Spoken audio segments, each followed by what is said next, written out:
오늘 창세기 18장, 19장입니다. 소돔과 고모라의 심판입니다. 이제 심판에 대한 얘기가 나오고 있습니다.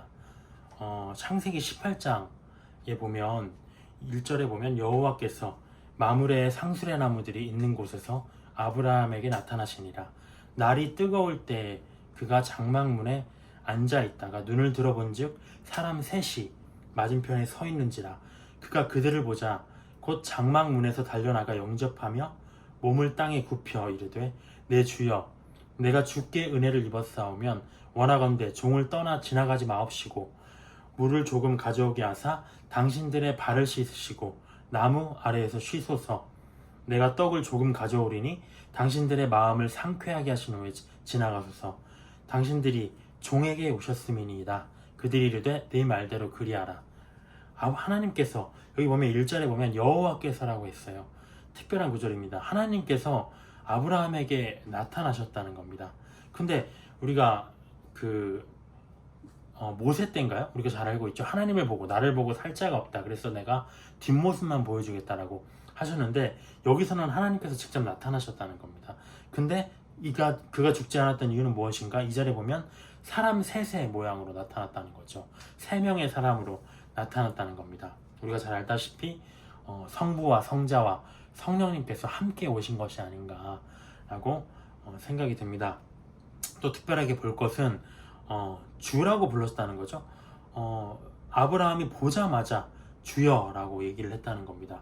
어떻게 바로 주여라고 얘기를 할 수 있었을까요? 5절에 보면 또 당신들의 나는 종입니다. 당신들이 종에게 오셨습니다. 나는 당신의 종입니다 라고 얘기를 했다는 거죠. 곧바로 엎드려 이렇게 주정관계를 고백하고 영접하였다는 것. 아브라함은 곧바로 그들이 하나님이심을 깨달았다는 겁니다. 어떻게 그럴 수 있었을까요? 아마 영적으로 깨어있지 않았을까라는 생각도 들면서 멜기세덱을 앞에서 봤잖아요. 어떤 살레망으로 온 그 멜기세덱을 보면서 하나님이시다라는 어떤 직감적인 어떤 느낌이 들지 않았을까. 그때와 같은 느낌이 어떤 위압감을 느끼지 않았을까라는 생각이 또 들어요. 아브라함은 주께 3절에 보면 주께 은혜를 얻었사오면 그냥 지나가지 마시고 저에게 좀 대접을 받으십시오라고 얘기를 했다는 거죠. 하나님을 보자마자 내가 당신에게 주께 은혜를 입은 존재입니다 라고 얘기를 했다는 겁니다. 어떤 은혜를 입었죠? 실제로 하란에서 가나안 땅까지 왔을 때 그 800km 처음에 갈대아 우르에서부터 가나안 땅까지 800km를 걸어오는 동안 지켜주셨다는 것. 또 애굽으로 내려갔다가 가나안 땅에 도착하자마자 기근으로 인해서 애굽으로 내려갔었는데 거기서 죽을 뻔했죠. 그래서 사라를 누이라고 하는 일도 있었잖아요. 그래서 그런 상황에서 부유하게 돌아오게 하신 것. 또 이 직전에 롯을 구출하는 전쟁이 있었죠. 그 전쟁에서 다섯 왕과의 이긴 네 왕과의 전쟁에서도 승리를 거두게 하셨다는 거죠. 이 모든 게 하나님의 은혜라는 것을 마음속에 간직하고 있었다는 것. 저는 이 구절을 보면서 많이 생각을 했었어요. 이 구절이 이렇게 말로 들리는 것처럼 다가오더라고요. 어떤 마음으로 아브라함이 이렇게 얘기를 했을까? 그러니까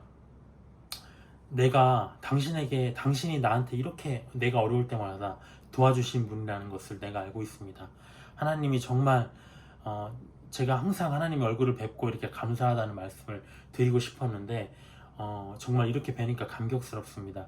그때 정말 감사했습니다.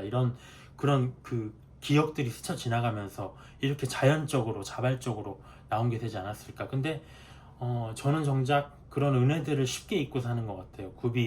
구비구비마다 정말 도와주셨던 일들, 사람이 그렇게 완악한 것 같아요. 어떤 감사에 대해서 금방금방 하나님뿐만 아니라 사람에게든 어떤 받은 은혜들은 쉽게 잊어버리고 그 사람이 나에게 했던 악만 기억이 남는다는 거죠. 이것처럼 은혜에 대한 기억. 그렇기 때문에 하나님이 아브라함을 자기 친구로 여기고 이렇게 사랑하지 않으셨을까라는 생각을 한번 해봤습니다. 그래서 6절에 보면 이제 급히, 여기 보면 특별하게 나와 있어요. 급히 장막으로 가서 사라에게 속히 고운 가루를 내와라 해서 반죽하게 만들고요. 7절에 보면 또 달려갔어요. 가축이는데 달려가서 급히 요리를 또 시켰어요, 하인에게. 그리고 그렇게 이제 급히 움직였다는 거죠. 극진히 모시고자, 빨리 대접하고자 이렇게 간절하게 움직였다는 거죠. 설렁설렁 그냥 이렇게 하는 게 아니라 어떻게 해야만 이렇게 이들을 빨리 만족시킬 수 있을까, 이렇게 적극적으로 아브라함이 마음을 다해서, 진정을 다해서 하나님께 하나님을 영접하고자 했다는 겁니다. 9절에 그리고 난 다음에 다 드셨어요. 다 드시고 나서 하나님이 뭐라고 하시냐면, 야 아브라함아, 네 아내, 9절에 보면 사라가 어디 있느냐? 장막에 있나이다. 그가 이르시되 내년 이맘때 내가 다시 내게 올 건데 그때 사라에게 아들이 있을 것이다 라고 얘기를 해줬습니다. 근데 사라가 장막 문 앞에서 다 듣고 있었어요. 근데 11절에 보면 아브라함과 사라는 나이가 많아 늙었고 사라에게는 여성의 생리가 끊어졌는지라. 12절에 사라가 속으로 웃고 이르되 내가 노쇠하였고 내 주인도 늙었으니 내게 무슨 즐거움이 있으리요? 내가 자식을 낳겠습니까? 라고 생각을 했다는 겁니다. 앞서 17절에서도 이스마엘 사건 이후에 13년 만에 아브라함에게 나타나셨을 때 또 내년에 아들이 있을 거라고 얘기를 하셨어요. 그렇게 내년이라고 얘기하신 걸로 봐서 어떤 시간적인 어떤 그 시기가 많이 오래된 상황은 아니었던 것 같아요. 어쨌든 그때도 아브라함이 어떻게 됐냐, 17장에서도 아브라함이 하나님의 약속을 듣고 또 똑같이 비웃었었어요. 근데 여기서는 사라가 또 비웃습니다. 하나님의 말씀을 비웃는다는 것, 하나님의 말씀을 왜 비웃을까요? 저는 그런 생각을 많이 해봤어요. 왜 하나님의 말씀을 믿지 못하고 비웃을까? 믿지 못하는 게 비웃는 거죠. 어떻게 하나님이 그런 일들을 행하실 수 있지, 나에게? 뭐 그런 일은 누구에게나 일어나는 일은 아니니까 라고 기적을 단정 짓는 것. 왜 그럴까요? 하나님을 단정하고 있기 때문에, 하나님을 나의 한계 속으로 가두고 있기 때문에. 그것보다 더 중요한 게 뭔가요?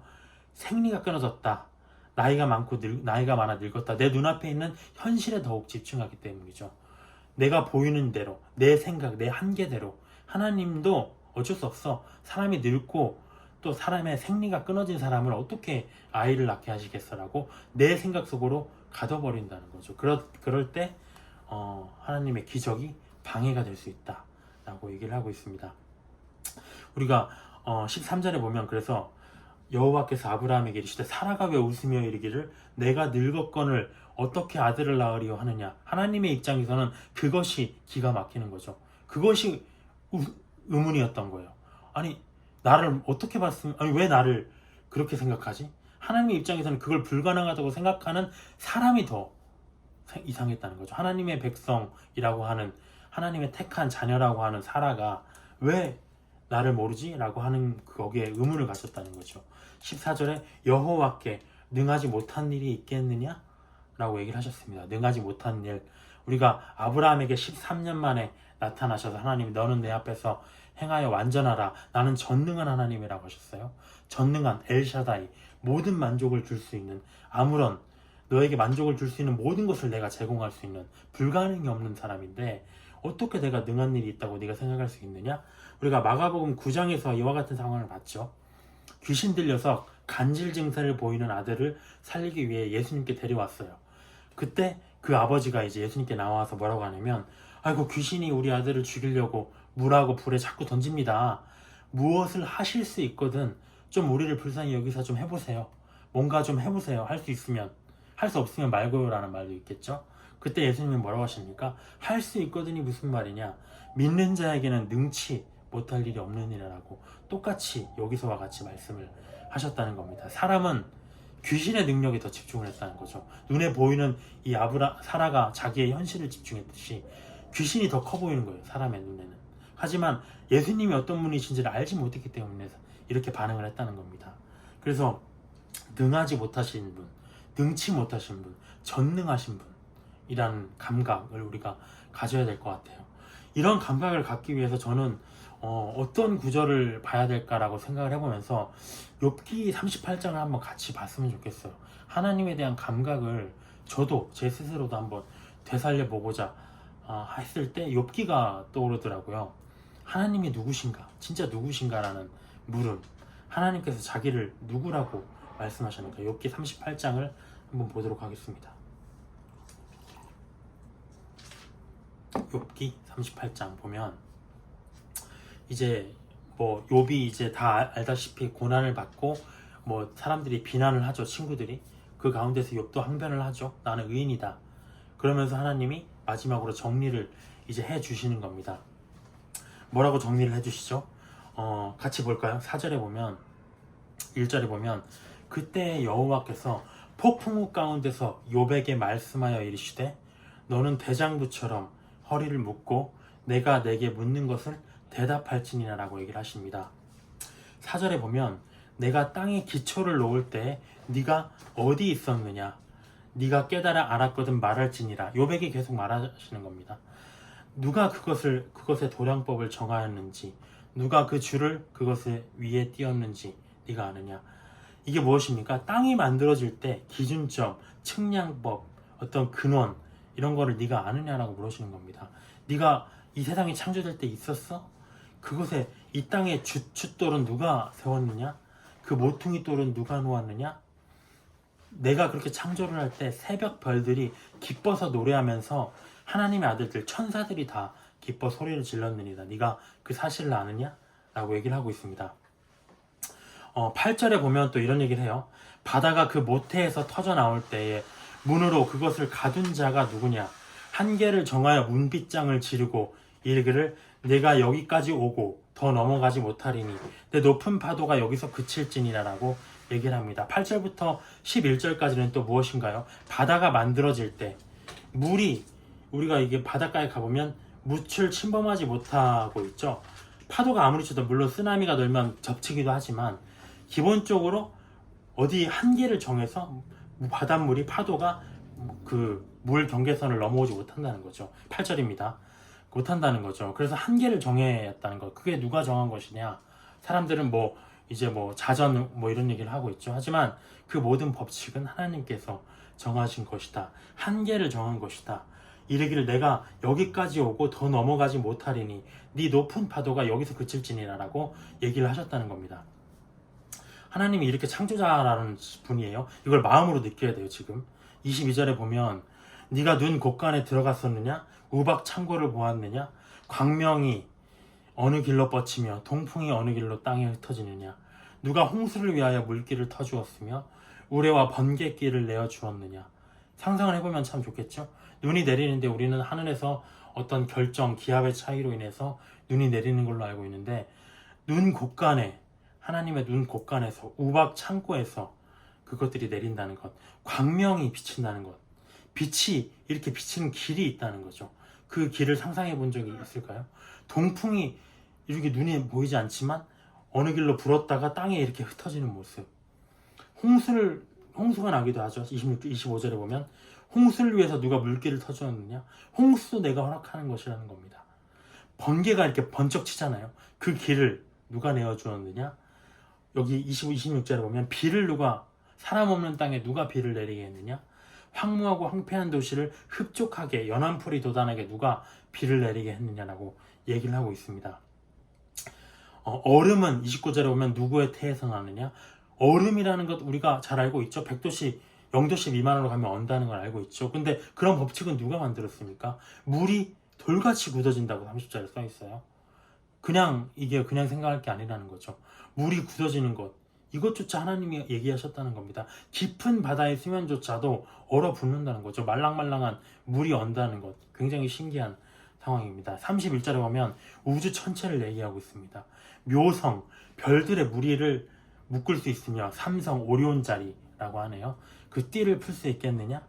별자리들을 각각 제때에 이끌어내며 북두성을 다른 별들에게로 이끌어갈 수 있겠느냐? 별들을 움직이시는 분이라는 거죠. 하늘의 궤도를 네가 아느냐?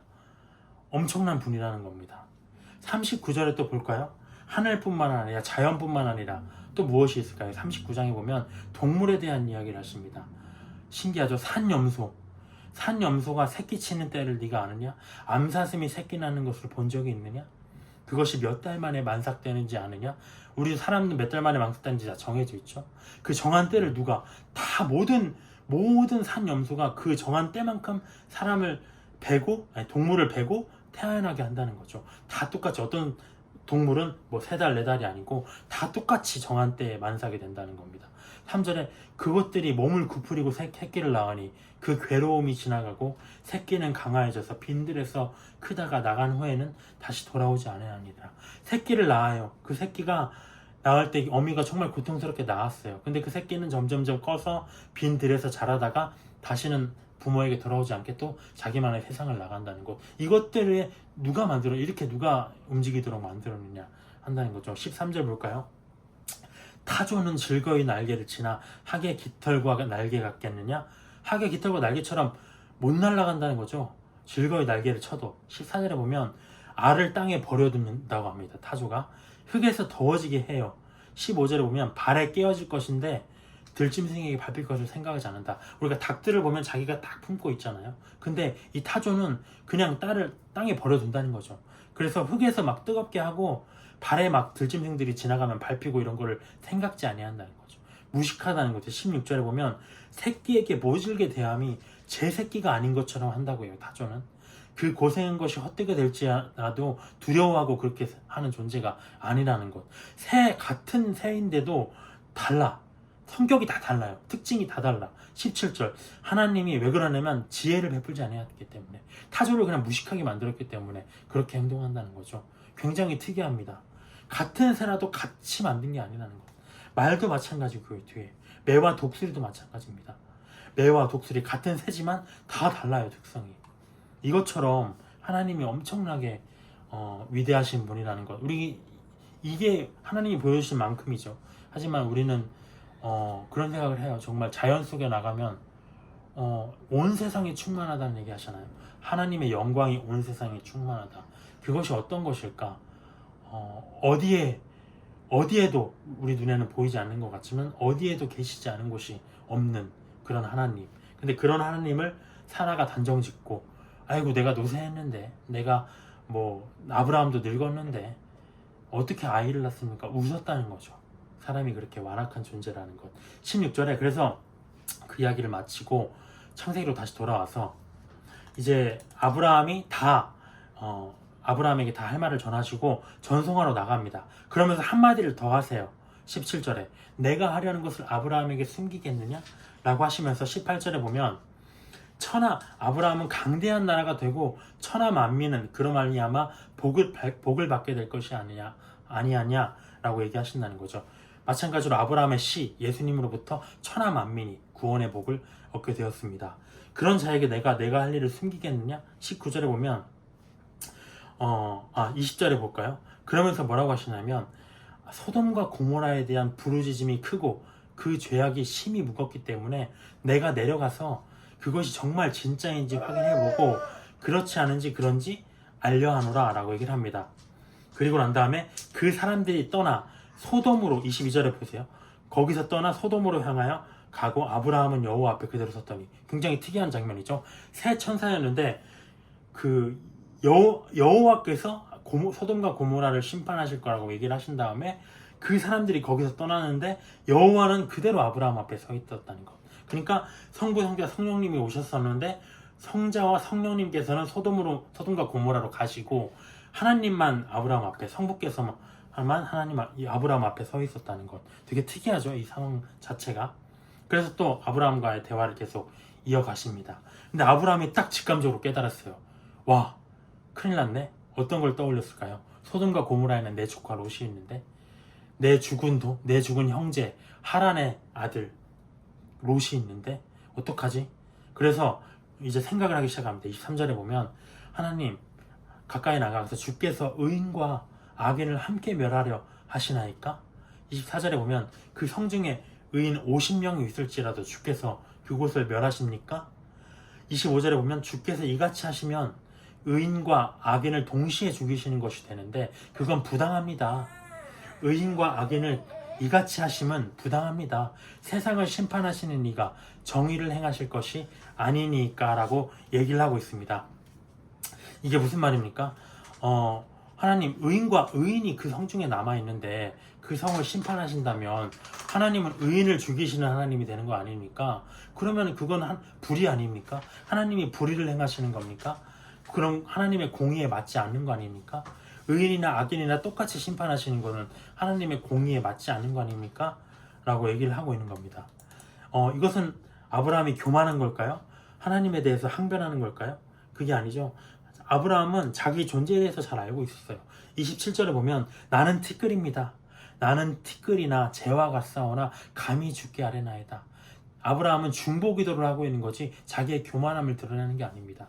그러면서 하나님이 공의 하나님이시잖아요. 어떻게 그 성에 50명의 의인은 있을 건데 그 큰 성을 다 한꺼번에 악인 때문에 멸하려 하시렵니까? 얘기를 했다는 거죠. 근데 하나님이 아니요, 내가 그러지 않겠다. 50명 찾으면 내가 멸하지 않을게 라고 얘기를 하셨습니다. 26절에 보면. 근데 아브라함이 불안한 겁니다. 자기 딴에는 하나님을 믿는 자기 조카 롯이 그 성에 갔으니까 50명은 하나님에 대해서 아는 의인을 만들지 않았을까라고 생각을 했었다는 거죠. 근데 뭔가 불안한 거예요. 하나님이 의인 50명 찾으면 내가 용서할게. 근데 뭔가가 쎄한 느낌이 들었다는 거죠. 그래서 27절에 다시 얘기를 합니다. 계속 이제 이어가는 거죠. 28절부터 50명 얘기했다가 뒤에 45명, 40명, 30명, 20명, 10명까지 계속 쭉쭉쭉 내려갑니다. 그러고 난 다음에 어디까지 내려가나요?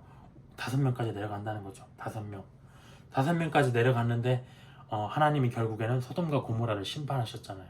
의인 5명도 없는 지경이었다는 것입니다. 의인 5명도 없는 지경이었다라는 것. 그리고 19장 이제 소돔성에 대한 이야기가 나옵니다. 소돔성에 두 천사, 여기 1절에 보면 두 천사가 갔다고 나와 있어요.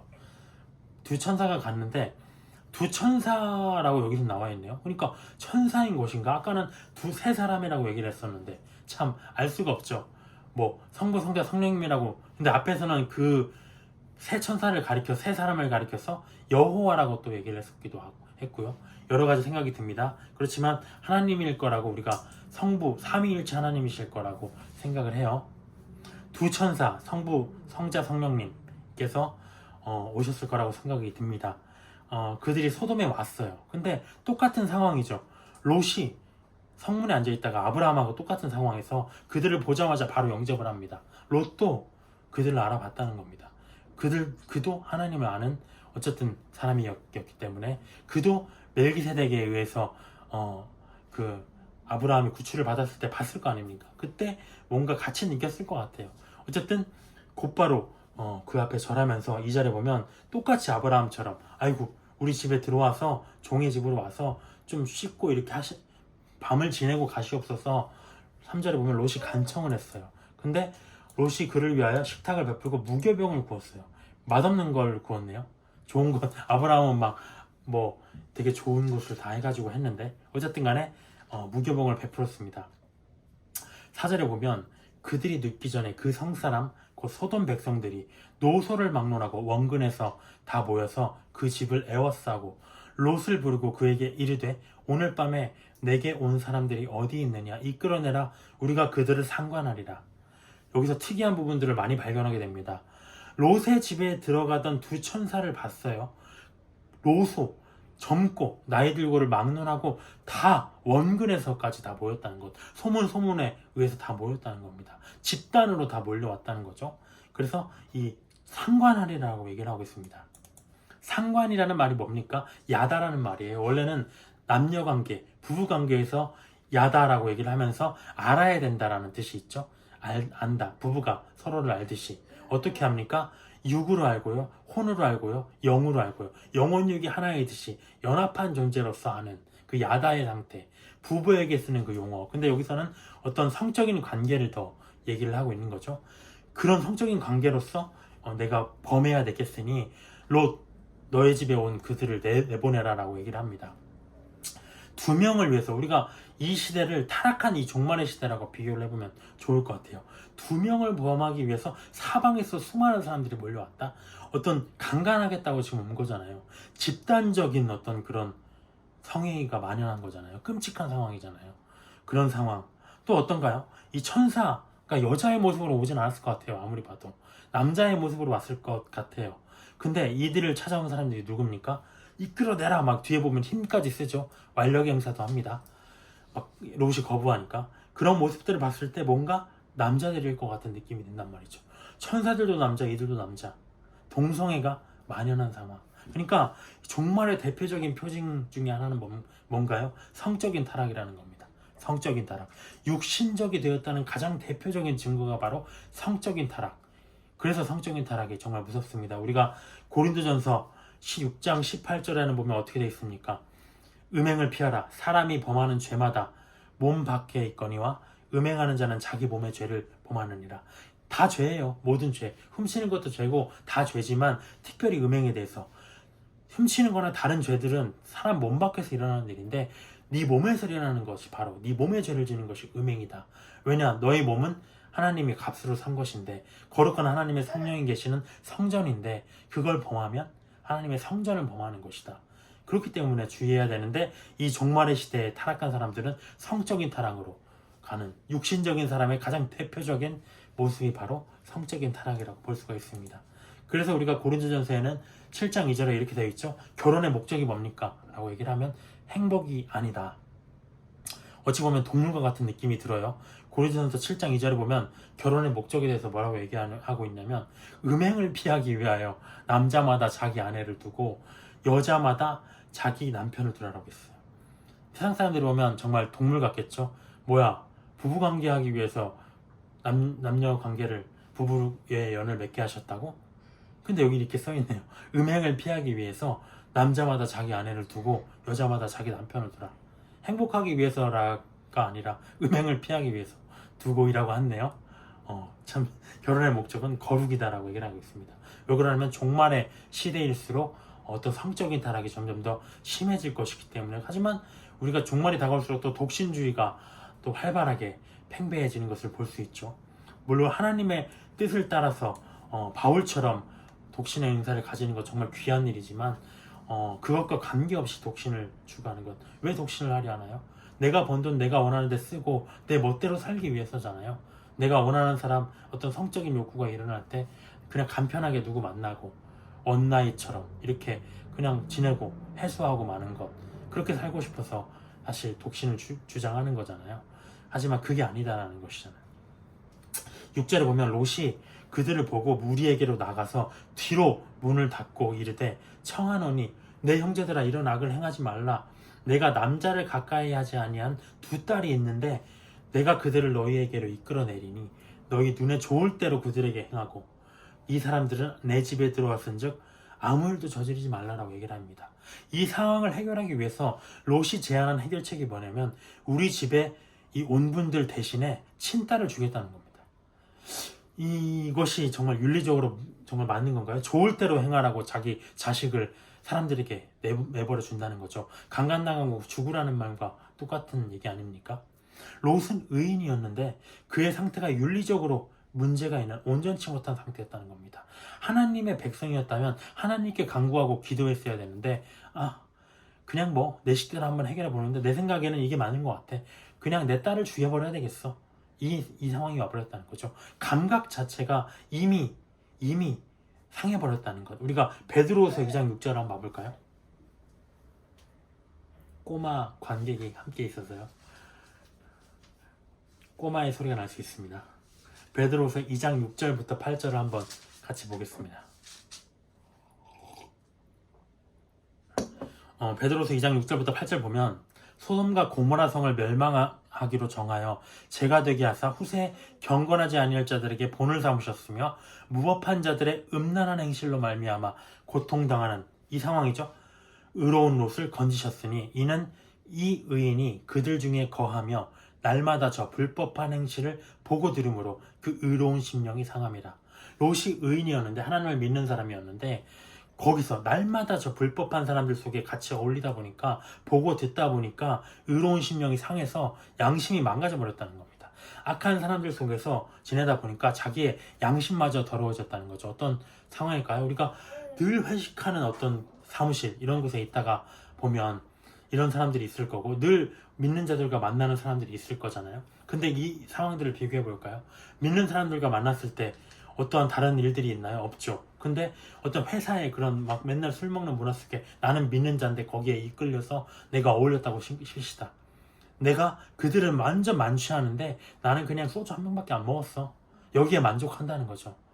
근데 더 하나님이 요구하시는 건 의인인데 그렇게 돼버린다는 겁니다. 아이고 나는 저렇게 안 먹고 그냥 한 잔 정도 가볍게 먹었어, 이렇게 얘기를 한다는 거죠. 그 자체, 그렇게 의로운 행실이 상하는 거, 그게 바로 사람의 상황이라는 겁니다. 그래서 악한 사람들 속에서 지내다 보니까 자기의 양심마저 더러워지는 상황. 그래서 믿는 자가 누구와 함께 하는지는 매우 중요하다.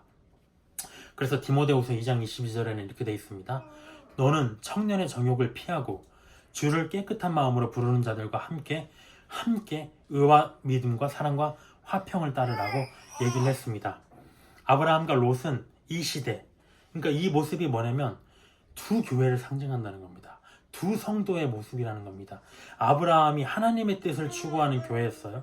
근데 롯은 무엇이었냐? 그 뿌리가 뭐냐면 에덴 동산 같고 애굽 같은 그런 안목의 정욕을 따라서 교회를 세웠다는 거죠. 세상의 만족을 추구하는 교회였다는 거죠. 하나님의 뜻은 괴념치 않고 세워진 교회였다는 거죠. 그렇게 살아가는 사람들이었다는 거죠.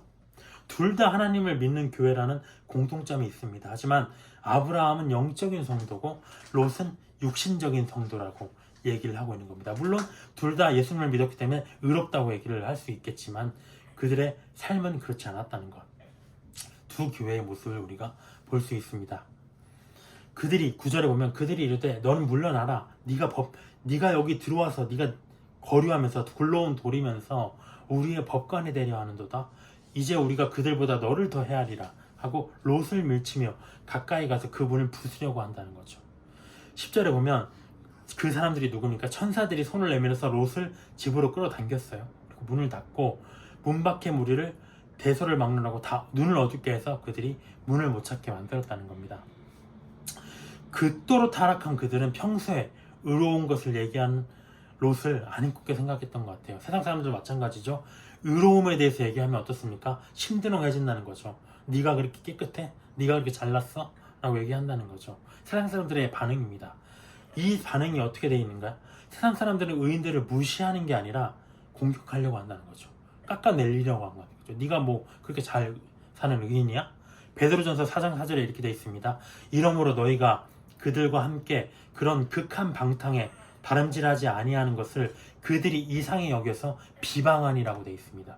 이상히 여겨서 안 입고 와 버린다는 거죠. 아이고 뭔가 배알이 뒤틀려. 너도 뭔가 타락하고 해야지. 너도 우리처럼 그냥 막 살아야지. 자기들이 막 살고 있는데 남도 그 더러움에 빼앗고 싶어 한다는 겁니다. 그래서 누구와 어울리느냐가 매우 중요하다. 12절에 그 후에 뭐라고 하냐면 천사들이 야 안되겠다. 이 성은 너에게 속한 자들만 네 사위나 자녀나 성 중에 네게 속한 자들은 다 성 밖으로 끊으라. 이 구절 보면서 우리가 생각나는 구절이 있죠. 주 예수를 믿으라. 그리하면 너와 내 집이 구원을 얻으리라. 이 생각 많이 했어요. 저도 이 구절 보면서 사실 롯만 의인이었거든요. 5명도 없는 그 소돔과 고모라 성이었잖아요. 의인이. 그 성에서 롯만 의인이었을 것 같아요. 그럼에도 불구하고 하나님께서 구원을 누구에게까지 베푸시냐면 사위나 자녀나 네게 속한 자들까지 다 베푸신다는 거죠. 주 예수를 믿으라. 그리하면 너와 내 집이 구원을 얻으리라. 이런 생각을 많이 해봤습니다. 그래서 13절에 보면 그들에 대한 부르짖음이 여호와 앞에 크다. 어떤 부르짖음인가요? 죄악의 부르짖음이죠. 죄악의. 여호와께서 이곳을 멸하시려고 우리를 보내셨나니 우리가 멸하리라. 롯이 나가서 그 딸들과 결혼할 사위들에게, 결혼을 아직 안 했나 봐요. 결혼할 사위들에게 말하여 이르기를 야 여호와께서 이 성을 멸하실 거야. 너희는 일어나 이곳을 떠나라 하니까 뭐라고 하는가요? 사위들은 아직 결혼하지 않았어요. 그 사위들은 농담으로 여겼다고 합니다. 이 상황이 어디에 또 있었죠? 노아의 시대에도 있었을 겁니다. 분명히 방주를 오랫동안 지으면서 홍수가 올 것이다 라고 얘기했을 때 아이 무슨 홍수야, 이렇게 정말 온실 속에 사는 비도 제대로 내리지 않는 어떤 완벽한 기후 속에 우리가 살아가는데 무슨 홍수가 내려, 비웃었을 거죠. 그것과 같은 상황입니다. 종말에 어떤 심판의 멸망의 경고를 들었을 때 농담으로 여기는 것, 비웃는 것이 바로 세상 사람들의 반응이다. 그래서 우리가 멸망받는 첫 번째 유형을 여기서 발견할 수 있어요. 믿지 않는 세상 사람들의 모습. 고린도전서 2장 14절에는 뭐라고 되어 있습니까? 육에 속한 사람은 하나님의 성령의 일들을 받지 아니하니 이는 그것들이 그에게는 어리석게 보이며 또 그는 그것들을 알 수도 없나니 그러한 일은 영적으로 분별되기 때문이라. 영적인 심판에 대한 얘기를 해봤자 그것들이 어리석게 보여요. 얼마나 어리석겠어요. 심판 같은 얘기하고 있네. 무슨 판타지 같은 얘기하고 있냐. 그리고 또 뭐라고 하냐면 알 수도 없어요. 아무리 알려줘도 알 수도 없어. 왜냐면 영적으로 분별되는데 하나님의 성령이 그들에게는 계시지 않기 때문에 육신적인 사람들이기 때문에 영적인 것을 감지할 수 없기 때문에 알 수 없다는 겁니다. 그래서 결국엔 어떻게 됐나요? 본인과 아내, 두 딸 이렇게 5명, 4명이죠. 4가족만 그 성에서 도망치게 됩니다. 그래서 15절에 보면 이제 쭉 롯을 재촉합니다. 천사가 빨리 나가라. 다 빨리 이 성의 죄악 중에 니들이 함께 멸망할래? 16절에 보면 롯이 지체를 합니다. 그러니까 그 천사가 못 보겠으니까 롯이 아내의 손과 두 딸 손을 다 잡아가지고 성 밖에 데리고 나가버렸어요. 하나님께서 자비를 더하셨기 때문에 이렇게 하셨다는 거죠. 17절에 보면 그들을 밖으로 이끌어내는 게 뭐라고 하냐면 생명을 보존하라. 돌아보거나 머물지 말고 산으로 도망하여 멸망을 면하라. 빨리 그냥 가라는 거죠. 완전히 단절하라는 거죠. 산으로 가라는 건. 18절 롯이 그들에게 이르되 아이고 그러지 맙소서. 우리가 주께서 19절에 인자를 내게 베푸셔서 내 생명을 구원하시오나 내가 도망하여 산까지 못 가겠습니다. 두렵건대 재앙을 만나 죽을까 하나이다. 정말 두려움 하는 거죠. 간신히 구원받는 자들의 모습이죠. 20절에 보면 그 대신에 내가 저 작은 성읍에 가겠습니다. 저기로 가게 하시옵소서. 저긴 작은 성읍 아닙니까? 22절에 보면 그렇게 하라고 얘기를 하십니다. 22절에 특별한 얘기 하시죠. 그리로 속히 도망가라. 네가 거기 이르기까지는 내가 아무 일도 행할 수 없노라. 네가 거기 이르기까지는 내가 아무 일도 행할 수 없다. 이것이 바로 하나님의 공의죠. 하나님도 교회가 이 땅에 있기까지 심판하지 못하십니다. 롯이 도망하기까지 롯이 도망하기까지 심판하지 못하시는 것처럼 하나님의 의인의 집합체, 하나님의 의인의 공동체인 교회가 이 땅에 있기까지는 심판할 수가 없어요. 교회가 휴거된 이후에 의인들을 하늘로 올리신 이후에 대환란이 시작되는 겁니다. 우리가 이런 구절도 있죠. 믿는 자들을 지금까지는 막는 자가 있다. 불법한 자가 있는데 무법한 자가 있는데 막는 자가 있어. 그것이 옮겨질 때까지 하겠다고 막는다고 하셨잖아요. 그들이 막는 자가 누굽니까? 바로 성령님을 임재하시는 교회라는 거죠. 그 교회가 있을 동안은 의인이 있을 동안에는 이 땅을 심판할 수 없다. 그 다음에 롯이 도망간 성이 뭐냐면 소알이라고 22절에 보면 소알이라고 합니다. 이거는 작다는 뜻이에요. 작다. 어떤 의미를 내포하고 있을까요? 롯이 의인이지만 작은 믿음을 가지고 겨우 구원을 받은 자라는 것을 암시하는 것 아닌가? 또 어떤 걸 암시할 수 있을까요? 종말의 심판에서 구원받을 자가 생각보다 작다는 의미일 수도 있겠죠. 작다라는 의미. 그래서 아까는 우리가 멸망받는 자의 첫 번째 유형을 봤습니다. 농담처럼 여기는 사람들. 두 번째 유형 23절에 보면 이제 롯이 들어갔어요. 거기서 24절에 보면 이제 유황과 불이 소돔과 고모라에 비같이 하나님께서 내려졌습니다. 불심판이 시작이 됐다는 겁니다. 25절에 보면 다 엎으셨어요. 모든 것을 다 멸하셨어요. 26절에 롯의 아내는 뒤를 돌아보았으므로 소금기둥이 되었더라 라고 되어 있습니다. 멸망받는 자의 두 번째 유형은 무엇입니까? 믿는 자가 멸망받는 것. 왜 멸망받나요? 세상을 돌아봤다는 것, 뒤를 돌아봤다는 겁니다. 믿는 자가 세상을 돌아봤을 때 멸망당할 수 있다. 이게 무엇일까요? 종말이 가까웠는데, 종말이 임박했는데 세상 만족을 쫓아면서 살아갔다는 거죠. 누가복음 9장 62절에는 이렇게 되어 있습니다. 예수께서 이르시되 손에 쟁기를 잡고 뒤를 돌아보는 자는 하나님의 나라에 합당하지 않다. 디모데후서 2장 4절에는 이렇게 되어 있습니다. 병사로 복무하는 자는 자기 생활에 얽매이는 자가 하나도 없나니 이는 병사로 모집한 자를 기쁘게 하려 함이라. 우리가 병사인가요? 우리 병사입니다. 우리가 장차 휴거된 이후에 이 땅을 심판하러 재림할 때 하나님과 함께 예수님과 함께 백마를 타고 이 땅에 내려오기로 우리가 예정되어 있습니다. 우리는 병사입니다. 병사로 복무하는 자가 자기 생활에 얽매이는 자가 하나도 없다고 얘기를 했다는 거죠. 근데 자기 생활에 얽매이고 손에 쟁기를 잡고 뒤를 돌아보는 자는 하나님의 나라에 합당치 않다고 얘기를 했습니다. 자기 할 일 다 하고 자기 생활에 필요한 것 다 하면서는 하나님 나라를 못 들어간다라고 얘기를 하고 있는 겁니다.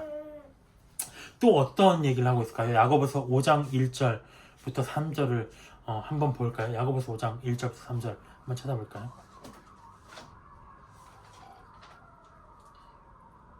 야고보서 5장 1절부터 3절입니다. 5장 1절부터 3절. 우리가 자기 생활에 얽매이는 자를 봤는데 두 번째는 뭔가요? 종말의 시대에 주의해야 할 표상. 5장 1절 들으라 부한자들아 너희에게 임할 고생으로 말미암아 울고 통곡하라. 고생의 날이 너희에게 임할 거라는 거죠. 너희 재물은 썩었고 너희 옷은 좀 먹었으며 너희 금과 은은 녹이 슬었으니 이 녹이 너희에게 증거가 되며 불같이 너희 살을 먹으리라. 너희가 말세에 재물을 쌓았도다. 보라 너희 밭에서 취수한 품꾼에게 주지 아니한 삭시 소리 지르며 그 취수한 자의 우는 소리가 만군의 주의 귀에 들렸느니라. 얼마나 재물이 탐났으면 품꾼에게 주기로 한 삭스를 빼앗으면서까지 세상 재물을 쌓은 자들이었다는 거죠. 그렇게 재물을 사랑한 자들은 고생의 날, 환난의 날에 남겨질 거라고 얘기를 하신 겁니다. 그래서 소금이란 뭔가요? 우리가 빛과 소금이 되라고 했어요. 소금은 세상에 녹아져서 없어져야 돼요. 자기 존재가. 근데 이 소금 기둥이 되어버렸다는 거죠. 뭉쳐져 버렸다는 거죠. 쓸모없게 됐다는 거죠. 세상에 어떤 만족을 위해 살아가면서 세상에 미련을 두면서 뒤를 돌아봤을 때 뭘 위해서 돌아봤을까 생각을 해볼까요? 그 성에 남겨주고 온 자기가 이제 결국에 애굽에서 나와가지고 이제 좀 살만해졌는데 이제 좀 부유해졌는데 이제 좀 내가 먹을 것을 얻었는데 집을 자리 잡았는데 그런 생각을 하지 않았을까 싶어요. 그러면서 정말 내가 두고 온 어떤 내 집, 내 좋은 땅, 내가 집안에 놓은 어떤 재물 이런 것들을 미련을 두지 않았을까 이런 생각이 또 듭니다. 그래서 그런 상황 속에서 믿는 자들 어떤 구원받지 못함 또 믿는 자들 믿지 않는 자들의 구원받지 못하면 당연한 일이고요. 이런 모습들을 살펴봤습니다. 27절에 보면 그래서 아브라함이 이제 아침에 일어나 보니까 롯의 땅이 이제 연기가 나는 걸 봤어요. 그래서 이제 시작됐구나 심판이. 롯은 살아났을까? 라고 정말 두려웠겠죠. 29절에 보면 하나님이 그 성의 지역의 성을 멸하실 때 곧 롯이 거주하는 성을 엎으실 때 하나님이 아브라함을 생각하사 롯을 그 엎으시는 중에서 내보내셨더라. 롯을 내보내신 건 뭐냐면 아브라함의 중보 때문이었다는 거죠.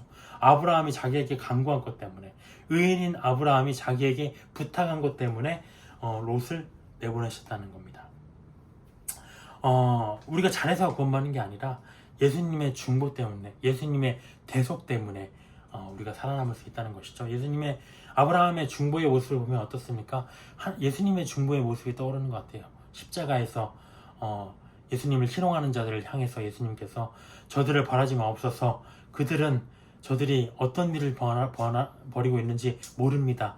그들을 용서하여 주옵소서라고 했던 중보. 그 중보처럼 아브라함의 중보로 인해서 어떤 죄악 속에 사는 자들이 구원을 받았다는 것을 우리가 생각할 수 있겠습니다. 30절에 이제 그래서 롯은 살아남았어요. 근데 소알에 그 도망을 쳤는데 너무 두려웠어요. 거기서 사는 게. 그래서 산에 올라가서 굴에 들어가 버렸다는 거죠. 이제 심판 속에서 아내를 잃었어요. 불과 유황이 엄청난 그 상황을 목격을 했어요. 폐인이 돼버린 겁니다. 폐인이. 그래서 굴 속에서 이제 들어가 살기 시작합니다. 31절에 이 이제 딸들이 그래서 그 모습을 보고 뭐라고 하냐면 야 아버지가 늙었고 이제 뭐 우리가 세상에 사람들이 다 죽었는데 지금 누구를 우리 배표로 삼겠느냐 안 되겠다. 아버지에게 술을 마시게 한 다음에 그래서 우리가 자식을 낳자라고 32절에 결심을 하고 33절에 아버지에게 술을 마시게 한 다음에 아버지와 동침을 합니다. 두 딸이 33절 34절에 그렇게 동침을 하고 35절에 보면 작은 딸이 또 동침을 하고요. 근데 뭐라고 했냐면 아버지는 그 딸이 눕고 일어나는 것을 깨닫지 못하였더라. 왜 그랬을까요? 인사불성 만취를 해가지고 미친듯이 술을 마셔가지고 그 지경까지 술을 마셔가지고 자기 딸과 그런 관계를 범하는지도 알지 못했다는 것. 종말에 타락한 사람들의 모습이 계속 보이고 있죠. 하나님을 믿는 자들이 아무런 꺼리낌 없이 아까 동성애와 어떤 집단 강간의 모습을 보였다면 근친상간을 하는 것, 성적인 타락의 어떤 극한을 계속 보이고 있는 것. 또 무엇입니까? 하나님을 믿는 의인이라고 하는 롯이 술을 즐겨 마셨을 뿐만 아니라 만취해서 이렇게 마셨다는 것, 정말 끔찍하다는 겁니다. 그래서 자신은 하나님을 믿기 때문에 의롭다고 생각했지만 양심이 이미 더러워져 버렸기 때문에 스스로를 분별할 수 없는 상태였어요. 그래서 내 양심을 늘 점검해야 된다 라고 볼 수가 있겠습니다. 그래서 우리가 시편 51편에 보면 이런 얘기가 있어요. 주의 얼굴을 내 죄에서 돌이키시고 내 모든 죄악을 지워주소서. 하나님이여 내 속에 정한 마음을 창조하시고 내 안에 정직한 영을 새롭게 하소서라고 되어 있어요. 정한 마음과 정직한 영이 우리에게 필요한 것입니다. 왜냐하면 우리는 타락한 세상 속에 살고 있기 때문에 모든 악은 마음에서부터 나오기 때문에 시편에서와 같이 우리는 정한 마음을 구해야 됩니다. 그래서 이렇게 근친한 다음에 롯이 모압과 암몬을 낳았어요. 두 딸과 근친해서. 모압은 아버지의 소생이라는 뜻이고요. 암몬은 근친이라는 뜻입니다. 근데 이 모압과 암몬이 아브라함의 그 자손 이스라엘 백성들을 괴롭히는 결과를 낳게 되었다. 우리가 이걸 생각해 볼 수가 있죠. 아브라함이 하나님의 말씀을 어겨서 롯을 데리고 나왔어요. 그래서 그 롯이 결과적으로 이 땅에서 이렇게 멸망하고 모압과 암몬, 하나님 이스라엘 대적하는 두 민족을 낳았습니다. 또 어떤 민족을 낳았습니까? 아브라함이 하나님의 말씀에 불순종해서 자기 생각대로 여종에게 들어가서 아이를 낳음으로써 하나님을 이스라엘 백성들을 대적하는 또 하나의 이스마엘 민족을 낳았다는 겁니다. 하나님의 말씀을 불순종한 결과가 나비 효과처럼 이스라엘 백성에게 대대로 비치는 그런 상황까지 왔다는 겁니다. 그래서 오늘의 결론이죠. 18, 19장은 예수님을 믿는 자들의 두 유형입니다. 하나님의 은혜를 기억하고 하나님의 길로 가고자 하는 사람과 어떤 세상의 양다리를 걸치고 사는 존재들에 대한 모습이라는 겁니다.